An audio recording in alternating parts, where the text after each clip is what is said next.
Michelle here who's going to walk us through some citizen science and how we can all be part of this. So take it away. Thank you for coming. Thank you. But I'd like to welcome you today to Citizen Science in Your Backyard. I am the social media moderator and curator for the Australian Citizen Science Association, and I have been doing that now this is my 11th year as a volunteer. In my day job, I'm an analytical chemist, which means you hand me a PFAS and say, what is it? And I can tell you it's a PFAS and which one. That's what I do for a living. So I'm also a scout leader as well. So I'll be doing things you can do with kids in your own backyard, as well as citizen science that you can do yourself. Checking if this works.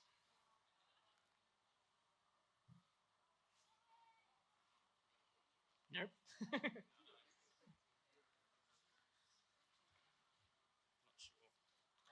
I hitting it the wrong spot? No, this is no dongle in it. Helps if you put the dongle in. There we go. So what is citizen science? Citizen science involves the public participation and collaboration in scientific research with the aim to increase scientific knowledge. This means it is real science, okay? It's not something you're just doing for sake of just being engaged. This is you being a scientist. As such, it follows the scientific method. Now, as you can see, the scientific method isn't so much as a one and done. It's a we'll start it. So we'll figure out our question. So every scientific endeavor has a question. Your scientific endeavor may be, what biodiversity do I have in my own backyard? We do some research. We figure out what sort of apps we can use for that, what sort of things we expect to be in our backyard. We hypothesize, I've been really good, I've gotten rid of all of my invasive species, or have I? We think we're okay with it. Well, let's go and document it. So we do this experiment itself. We go out, we take photos with our phone or whatever, and use one of the apps that are out there, which I'll get to in a minute. And we go back and we analyze that data. We publish our report. Now, for some people, if you're doing this in your own backyard, publishing might be a blog. It might be something on Facebook. It might be, hey, look, I had a look at this and it was great. I think next time I need to do this again. And that's where we get back to the beginning, we redefine the question. So this is an ongoing cyclical event. There are 10 principles of citizen science. So whether you're starting your own project yourself, and there are apps and stuff you can do that on, I will, again, like I said, show you that in a minute. There are 10 principles, even if you're joining a project. Now there's 10 of them. I've tried to write them up here, but I'm understanding that they're probably really small for you to see, which is where my iPad comes in handy. So if you're joining a scientific project, a citizen science project, this is the mark of an excellent scientific project. The citizen science project actively involves citizens in scientific endeavours that generate new knowledge and understanding. That's that first principle we talked about. That's that first, you have to have a scientific question to find an answer. The citizens themselves may act as contributors. You can be a collaborator, you can be a project leader, but you need to have a meaningful role in the project. Number 2, citizen science projects have a genuine scientific outcome. We spoke about that, didn't we? For example, answering a research question, informing conservation action, or facilitating policy decisions. Yes, this does go back to government. You can actually use citizen science to create change. The citizen science provides benefits to both science and society. Those benefits can include learning opportunities, personal enjoyment, social benefits, publication of research, contributing to scientific evidence that can influence policy, and that's locally, nationally, or internationally, and connecting the wider community with science. Number 4, scientists may participate in various stages of the scientific process. Perhaps you're developing the research questions, or designing the methods, or gathering and analysing the data, or maybe you're sitting there at home on your laptop, and going through photos from the Great Barrier Reef going, yes, that's a coral. No, that's a fish. Yes, that's an eel. Okay? Every little bit counts. Or for that matter, you could be communicating those results. Citizen scientists receive feedback from the project. Here's the tricky thing. A lot of projects out there tell you that they're citizen scientists, citizen science projects, but if you are not seeing where your data is going, if you are not seeing a feedback from who's looked at that data, whether or not they've approved it or not, if you're not looking at that part of it, is it really science? If you can't see the peer review, is it science? You can also see there, for example, how your data is being used, and the research, the policy outcomes, societal outcomes. That's another question as well of receiving feedback. As with all forms of inquiry, citizen science has limitations and biases, and that needs to be considered and controlled. Unlike traditional research approaches, though, citizen science has greater opportunity for public engagement and participation, and increases the accessibility of science too. But one of those forms of scientific inquiry, the limitations might be privacy, might be how much does it cost to actually join this project. Some projects are free, some do have costs. Where possible, the metadata and project data are made publicly available. Hashtag open access. If you, as a member of the public, have put your data in there, you should be able to see it. Okay? Unless there's security or privacy concerns. One example of this might be security in terms of endangered species. You don't want other people going out there and then taking those endangered species. Another one might be privacy in terms of if you've done this in your own backyard, you don't want people to come in and see where you live. Okay? And I'll get into how to fix that in a minute as well. Citizen science are suitably acknowledged by the project. This might be if there's a paper made from it, maybe there's in project communications, result reporting, or you're actually named in the publication. There's one publication made by Zooniverse, I think it was about 10 years ago now. There was 2,482 people named. That's a lot of people on a paper.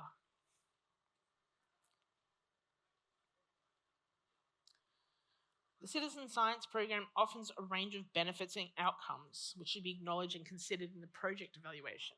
So before you're setting up this project, you need to know your communications. You need to know what evaluations of your projects can include, such as your scientific outputs, data quality, participation experience, learning, knowledge sharing, social benefits.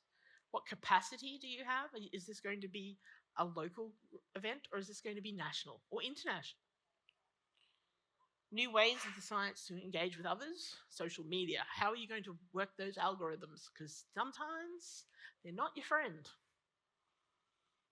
Enhance stakeholder dialogue. If you're doing something that may affect your local council and how people are perceived at the local council, or how you're going to get society to change something, you will need to look at your stakeholders.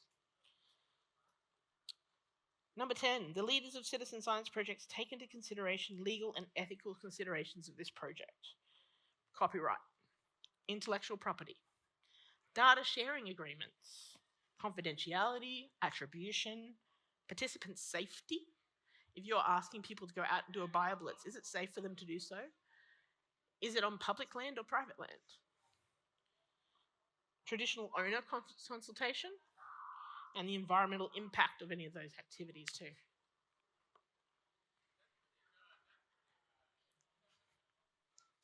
There are three main types of citizen science: top-down, co-created, and bottom-up. Think of it like a pyramid, and think of that pyramid as the population. At the top, we have the scientists. There's not that many of us, particularly here in Australia. In the middle, you've got your people who are already interested in citizen science, or are scientists doing citizen science as well, like myself? And at the bottom, you have your general Joe off the street, or Jill. Let's not forget Jill. So in the top down, the lead is the scientist. The scientist has this question, and the scientist wants to know, for example, with frog ID, how many frogs there are in Australia? Where are the frogs? Are they getting injured? Are they getting sick? How many actual frog species do we have? Can we map them? And most of those top-down ones will be able to do an app or a website or both. The co-created ones are led by citizens and scientists. In other words, they come together to form a team. You probably would have noticed, you may have noticed Great Southern Bioblitz. You may have heard of City Nature Challenge. These are co-created projects. A lot of the astronomy projects of citizen scientists are also co-created. Maybe a pre-existing app, maybe a website, it depends. From the bottom up, these are citizens-led. These are the ones that say, hey, we have a problem with PFAS, or we have a problem with an area down near us, where we're getting a lot of roadkill, for example.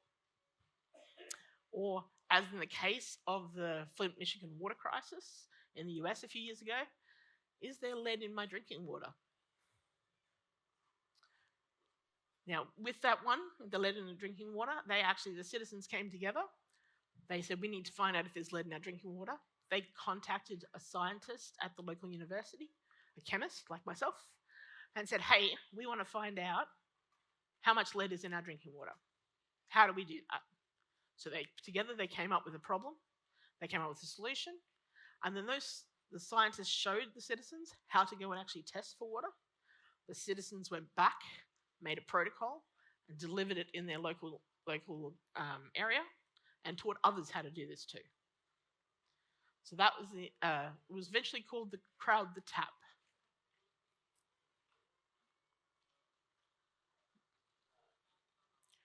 Hang on. There we go. But what are the tools of a citizen scientist? You probably see my shirt here. These are all the tools of our citizen scientists. The computer mouse, because there's a lot of online ones. A mobile phone apps, because as we know, there's an app for that. The magnifying glasses, cameras, torches, compass, GPS, test tubes, culture tubes. There's a lot of bio-citizen science now. Finding cures for malaria, finding cures for cancer. There's a lot of these bio ones now that are trying to do what the scientists are doing as well. And that's actually good for science. That gives fresh perspective. We are grateful for them. Binoculars. Who's here are bird watchers? Come on, there's got to be a few of you. Fellow Twitchers, hello. pH meter. This is when we're looking at things like water quality, soil salinity, that sort of stuff as well. A pencil and pipette. Particularly the pencil. Some citizen science projects, Oz pollinators, for example, is literally a piece of paper you go and write on. And then you send that piece of paper into the scientists. It doesn't have an app. It's quite suitable for kids. We do this with our Cub Scouts at my Scout Den on camps. If we have a camp at the same time as Oz pollinators on, we will do an Oz pollinator section. Scuba diving mask. Scuba divers are citizen scientists. There's a citizen science project called GERT, which I'll touch on briefly in a minute. There's a couple of other ones on the Great Barrier Reef where they ask people to go down and check exactly, what can we see here? How many of the crown of thorns starfish can you see? That sort of thing. Telescopes for the astronomy people, and of course, there's nothing beats a pair of boots.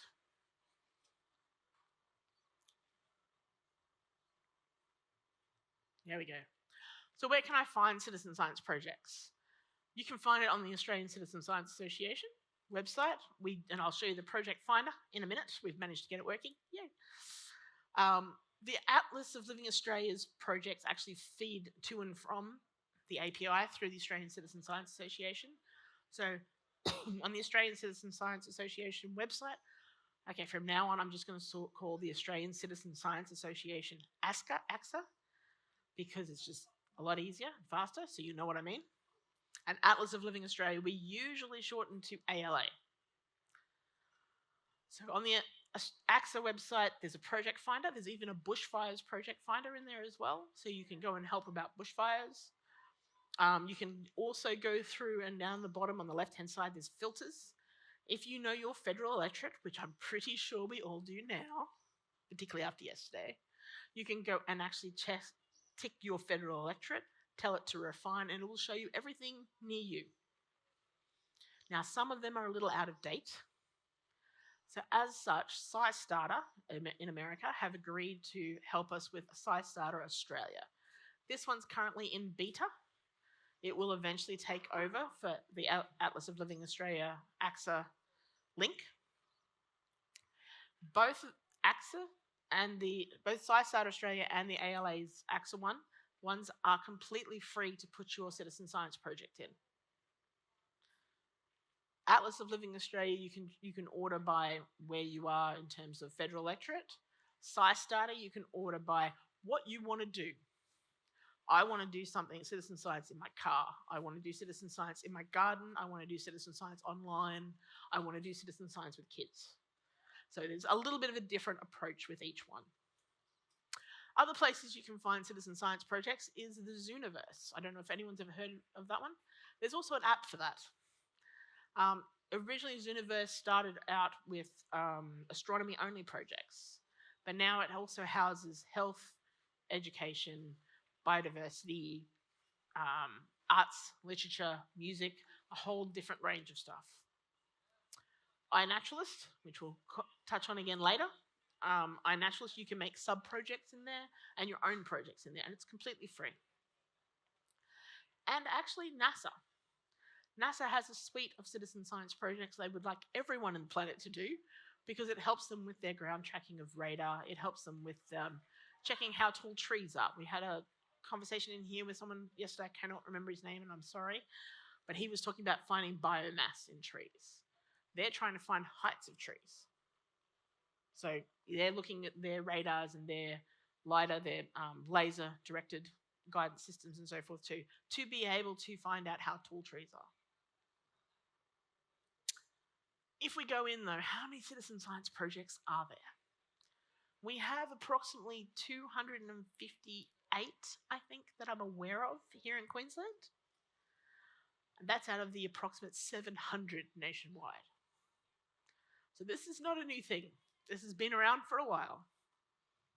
As you see, bit.ly links, if anyone wants to go in, you'll find that exact list there of what's near you. You can then sort that by your federal electorate as well. So let me know when you're okay for me to go to the next one. But they're not all biodiversity on the Atlas of Living Australia site either. Just making sure everyone's got that.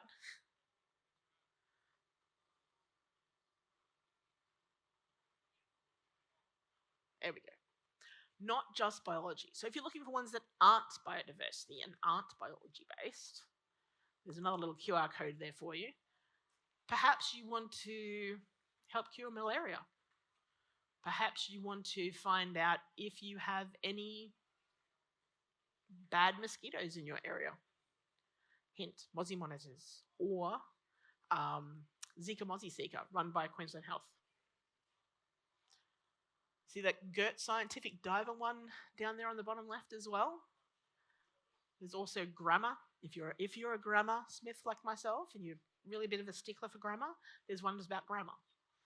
There's ones about flu tracking. Flu tracking is a great one, top right-hand side there. That one, actually, all you need to do every week is fill in a little tiny questionnaire. They send it to you every Monday morning. You get on Monday morning, takes you less than a minute, you send it in. Have you been sick? Have you been tested for COVID? Who else in your family might be sick that time? And they're literally tracking how sick the population is over time. Really interesting to go and have a look at their graphs, because they do both COVID and the flu now as well. So yes, lots of different ones. But how many citizen science apps are out there? Okay, just to give you an idea, these are literal screenshots from my phone. And it's not just one page of them. AMDI, top left, Australian Marine Debris Initiative. It's run through Tangaroa Blue, and they're looking at how much stuff actually washes up on our beaches, how much stuff comes out of our waterways. Anecdata.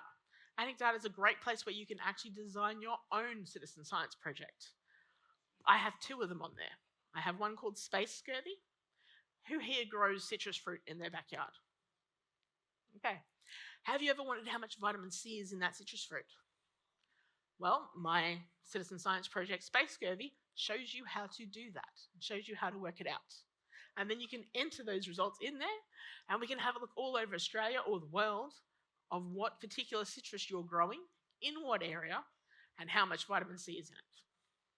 So all the protocols are in there. Big city birds. Who here lives in a place where you've got brush turkeys pulling out all of your lovely flowers and everything else, and they're messing up your yard? Big city birds would love to know why. Big city birds are helping to track the spread of them. Big city birds are also wanting to know, those pesky bin chickens that are around at the moment too. They pull things out of bins. What sort of behaviours are these things having? Have you seen a cockatoo, for example, pull out things, open bins? Have you seen them open wheelie bins? There's one suburb down in New South Wales where they're currently opening bins. And it is now spread to the next suburb and the next suburb. And they're trying to figure out why. BioCollect, the next one on the left, that's the one you use for Atlas of Living Australia. It's not as well used anymore as it should be. I'm just going to jump one now to Butterflies Australia. That has an excellent butterfly ID in it. If you ever want to know what butterfly is that's the one you go to. Just going to jump below that. I'm not going to do everyone here because we'll be here all day. Coast Snap. Who here likes to go fishing? Who here likes to go down the beach? Yep. Coast Snap actually is looking at erosion of your local beaches. So many of our local beaches now have a little plinth with a place to put your mobile phone in it and take a photo. It started here in Australia. Coast Snap is now all over the world. Basically, they want you to upload that then to a project, and that is showing how our coastals erode and get more sand in it over time. Frog ID, you're probably familiar with. Eyes on Water in the middle at the top right. That one's a CSIRO one. It's helping NASA and other places ground truth their satellites. So trying to get their satellites to see through the water. Okay. iNaturalist is on there. Okay, 2 more from on here. I See Change. I See Change is one, I really love this for kids as well as adults.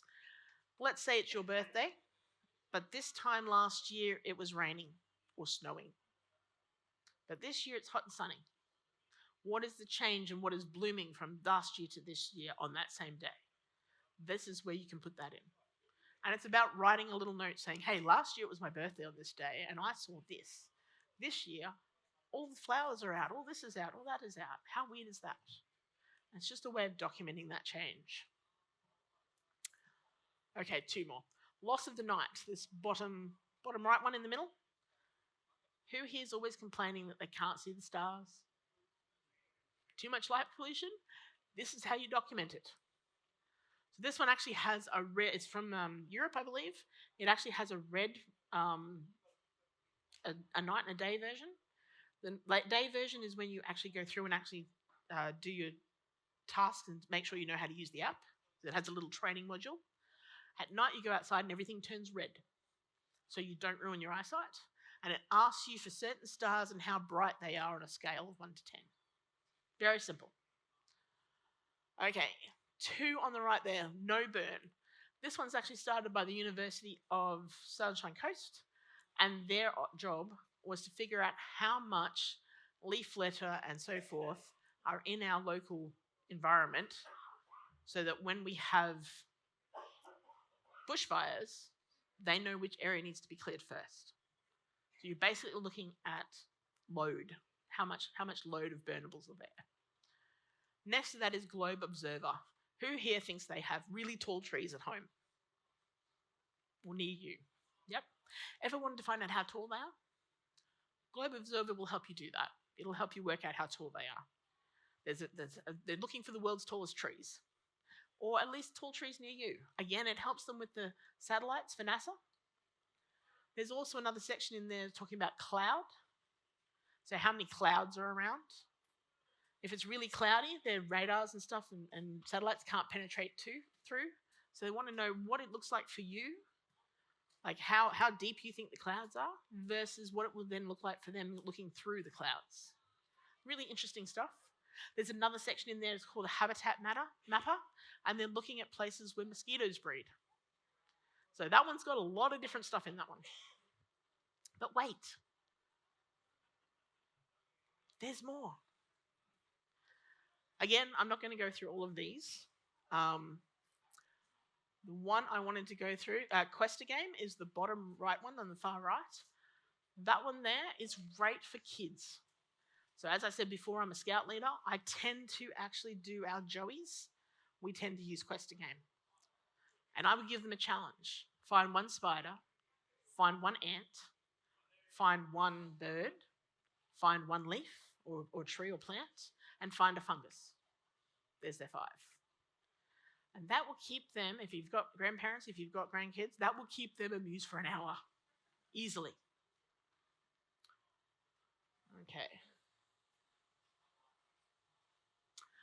Final one I wanted to give a big shout out to here, Snap, Send, Solve.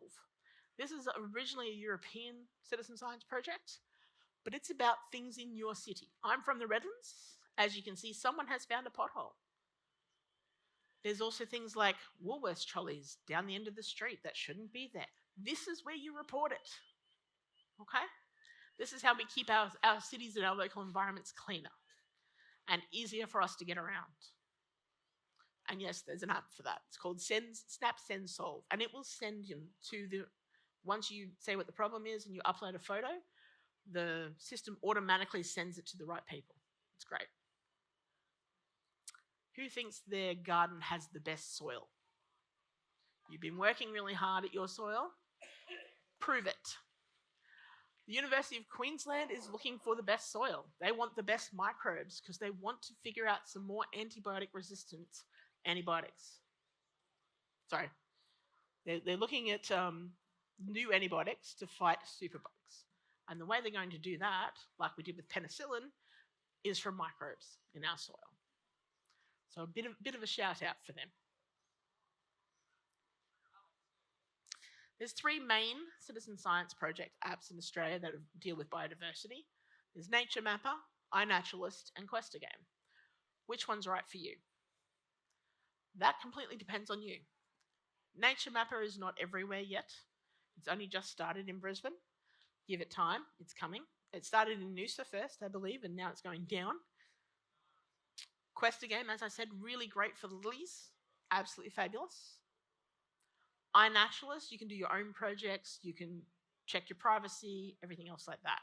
So really it does depend on what you want to use the data for. You won't see the data as much in Questagame as you will in iNaturalist and Nature Mapper. I've talked before about Anecdata. There's the link for that one if anyone wants to have a quick look at that one. And there's the link for iNaturalist. iNaturalist is both a website and an app. When our scouts at my scout den get to about cub age, which is about 8 to 11, and they start getting their own mobile phones and their own devices and being trusted by their parents to use them properly, we start introducing them to iNaturalist. And we will do City Nature Challenge with them. We will do Great Southern Bioblitz with them. We will do moth nights. Lots of fun stuff that keeps them very engaged. Another one you may have heard about, I touched on earlier, is Great Southern Bioblitz. I'm not sure, has anyone here heard of Great Southern Bioblitz? It's not as big here in Queensland as it is down in the other southern states, which I am personally disappointed on because I'm one of the 8 co-creators. We started in 2000 during the middle of lockdown. There was 8 of us Aussies, and we said, right, we're going to do a City Nature Challenge style event. For those who don't know, City Nature Challenge is based in Northern Hemisphere. It's for the whole of the planet. However, because it's Northern Hemisphere based, they tend to have it around about Anzac Day long weekend, which no one's ever home for in Australia or New Zealand. So they always wondered why they never got anything much from Australia and New Zealand. We went, because you put it at the wrong time of year for us. We're on Anzac Day and it's autumn. Everything's disappeared. It's getting too cold for them. So we wanted to make a complimentary City Nature Challenge in the Southern Hemisphere, where only the Southern Hemisphere is invited, and it's only during our spring. So it's our September, October, November. And each year it changes dates. So one year it'll be September, next year it'll be October, next year it'll be December. This year is October, and it's around about the 24th, that weekend in October. Now, we had a bit of a joke when we first started this because it was lockdown and everything. We're like, well, we've got like 8 areas. I reckon the maximum we'll get is like 12. That's what I think. 12 countries is what we got the first year. 12 countries and 125 local government areas. In one weekend, we managed to get 90,000 observations with over 3,000 citizen scientists and over 12,000 species. That afternoon, at the end of that week, I got a phone call from the Atlas of Living Australia thanking us. I said, why? They said, because for the first time ever, we've passed 100,000 observations in a month, which is pretty good. But as you can see, it's continued to grow. Until last year, we had 28 countries with 283 LGAs represented, with over 250,000 observations, 9,000 citizen scientists, and 26,000 species. And that's, yeah, we're getting there. And that's what our map looks like. That's how many areas are on there. You cannot see the Southern Hemisphere for the amount of sections on there. I just want to point out that in Queensland, there are 77 LGAs. We had 12 of them. I think we can do better. Did you know there's 32 countries in the Southern Hemisphere? 13 of those countries straddle the equator. Of the 4 continents, all 3 have always taken part each year. But Antarctica hasn't joined yet. We're working on it. As you can see, we have 3 different logos for it. Because with having so many areas, you have to do it in multiple languages. So this has been a big thing for us, is trying to figure out how many languages we have to do this in. So we have English, we have Portuguese, and we have Spanish. Later this year, we'll have Afrikaans, we'll have French, and we'll also have the Maori language as well. I'm going to go in and do a couple of little show you sections in a minute, because we've managed to get the internet to work up here, which is good. I want to just say that for this weekend, I have made a project on iNaturalist. So if you have been taking photos on your phone of critters and things that you've seen, maybe if you've gone on one of the orchid walks or something, you've seen some orchids, upload them to iNaturalist. They will automatically appear in that section, and we can have a look and see what we found this year. I do want to point out, save the date for the Australian Citizen Science Association Conference. There's not just me talking, there's about 400 people talking. It's over about the course of 5 days. I know it says 13th to 15th of October in Melbourne. Trust me when I say book the 12th to the 18th, because there's always other things around that happen as well. So we'll usually have, on the Thursday, Friday, people going out to see different citizen science projects in action. Any questions?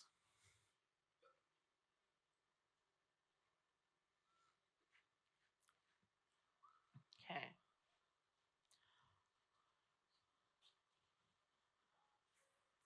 Oh, Nope, not that one.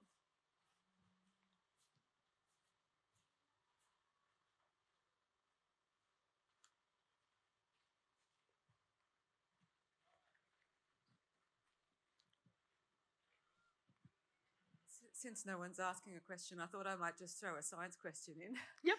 You've got an increasing number of countries and people participating in your Great Southern, but the number of species observed last year has gone down. Are you worried about that? No, it was the time of year. We had it in September, and the problem with September was found, which is why we vary it, is that some of the southern areas are still with snow. Like your Tasmania is still snowbound in September. So is some of your southern latitudes, very cold areas. South Africa, South America, all the places where people tend to be able to take photos and videos of things that are coming down from the heat, they're not there yet. So yeah, we figured that would happen. The first time we did it was also in September.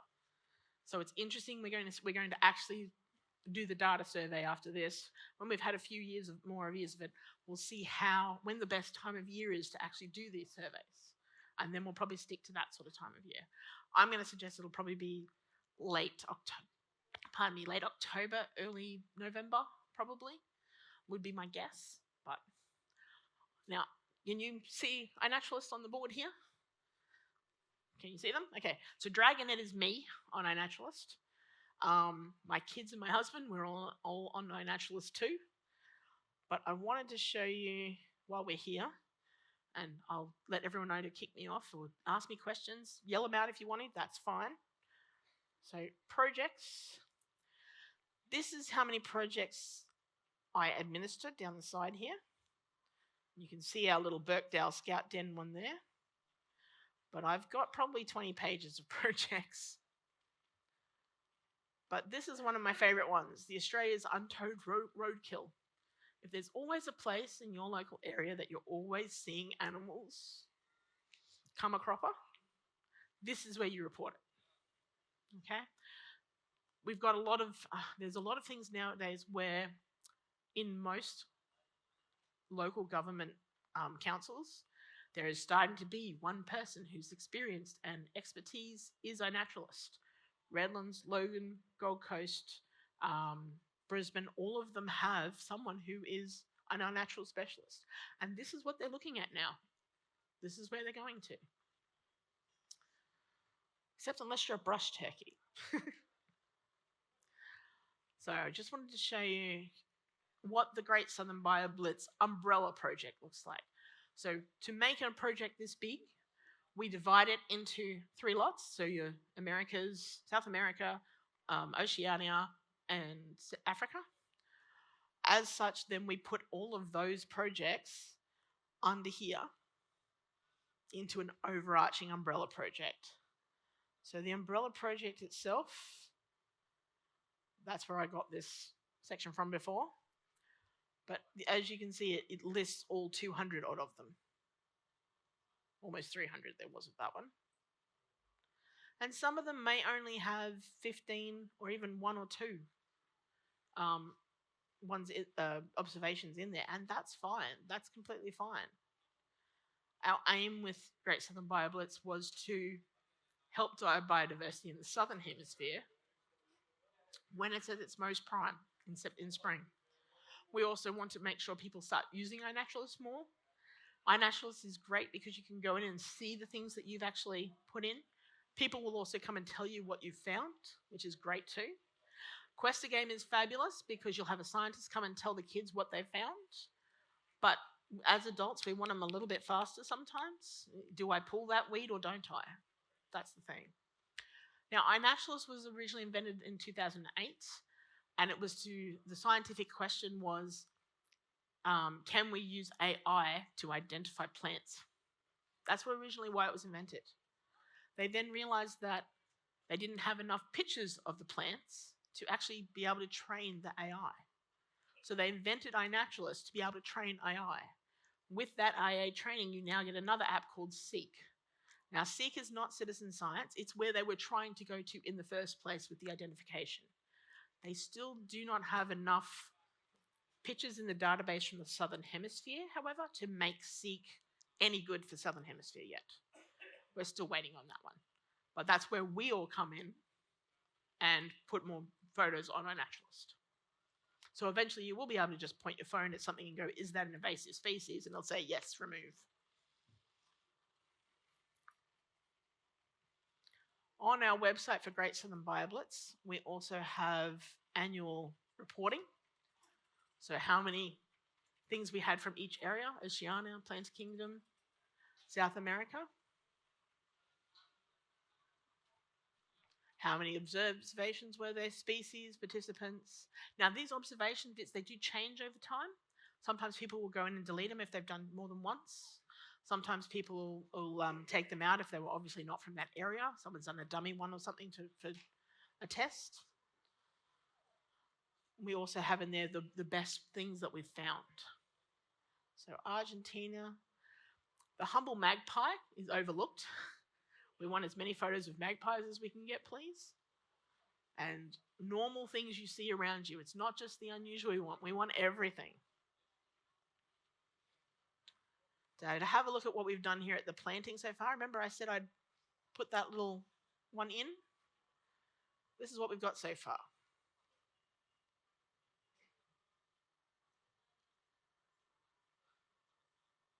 So some really cool little ones in there. And yes, the Dirt Girl world was mine.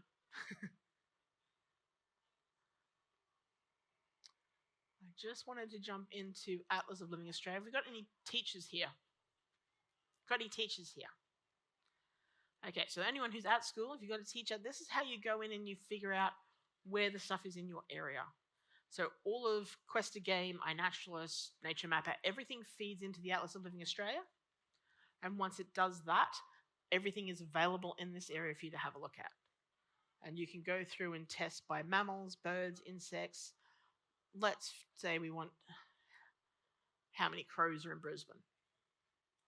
Okay, easy visualization stuff.